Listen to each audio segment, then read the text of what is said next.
জসিম ভাই চলে আসছে এখন দিয়ে লাগলো এখন তো হাতে ঢুকাই দিই সোহেল ভাই আমরা কোথায় যাচ্ছি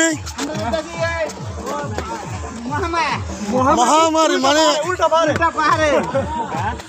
এখানে এত উঁচা কেন পাহাড়ে উঠতেছি আমরা এখানে আমাদের প্রাইভেট কার নিয়ে আসলে ভালো হতো ভাই প্রাইভেট কারের এক সাইডে উঠে যেতে বই তো মুশকিল না থাকলে নাই হেরে দেখো হাতে না থাকলে কি আর লড়ে স্লিপ খালি একবার শেষ করে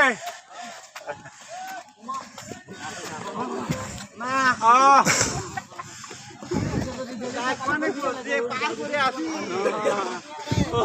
সামনে এই ঘরে উঠতে দিয়ে হয়